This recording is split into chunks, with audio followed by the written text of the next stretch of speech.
ဆွဲမထားပါနဲ့လှုပ်ပေးလိုက်ပါကိုယ့်ရဲ့နားမှာမနေချင်တော့ဘူးကိုယ်နဲ့မပတ်သက်ချင်တော့ဘူးဆိုတဲ့သူတွေကို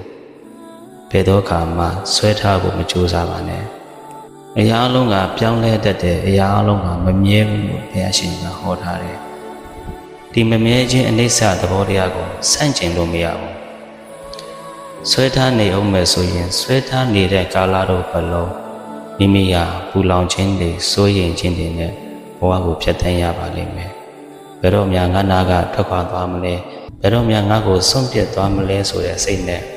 ဘဝကြီးကိုဖျက်ဆီးနေရပါလိမ့်မယ်ဒါကြောင့်နားမှမနေချင်တော့ဘူးကိုမရှိလဲဖြစ်တယ်ဆိုရင်အဲ့ဒီသူတွေကိုဆွဲထားနေပါတော့နဲ့လွတ်ပေးလိုက်ပါဆွဲထားနေရပြီဆိုကြတဲ့က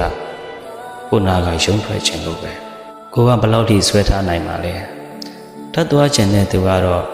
တနေ့မဟုတ်တနေ့တနည်းမဟုတ်တနည်းနဲ့တော့ကိုနာကထွက်ခွာဖို့ကိုစူးစမ်းနေအောင်ပါလွတ်ချလိုက်ပါဆွန့်လွတ်လိုက်ပါဆွန့်လွတ်သွားပြီးတဲ့နောက်ထွက်ခွာသွားပြီးတဲ့နောက်အချိန်တစ်ခုရလာတဲ့အခါကိုယ့်ဘဝကိုပြန်ပြီးတော့တောင်းဖို့ထားပါကိုယ့်ဘဝကိုပြန်ပြီးတော့တည်ဆောက်ပါကိုယ့်ကိုယ်ချစ်တတ်အောင်သင်ယူပါကိုယ်နဲ့ထိုက်တန်တဲ့အရာကတော့တနေ့မဟုတ်တနေ့ကိုယ်စီကိုမလွဲမသွေရောက်လာမှာဖြစ်ပါတယ်ဒါကြောင့်ကိုယ်မလိုချင်တော့ဘူးဆိုရင်ပင်ပန်းခံပြီးတော့ဆွဲထားမနေပါနဲ့လွတ်ချပေးလိုက်ပါလွတ်ချပေးလိုက်မယ်ဆိုရင်သူလည်းပဲလွတ်လပ်သွားတယ်လို့ကိုယ့်ရဲ့စိတ်အစဉ်အလာလည်းပဲလွတ်မြောက်ခြင်းတွေကကိုယ်စီကိုရောက်လာမှာဖြစ်ပါတယ်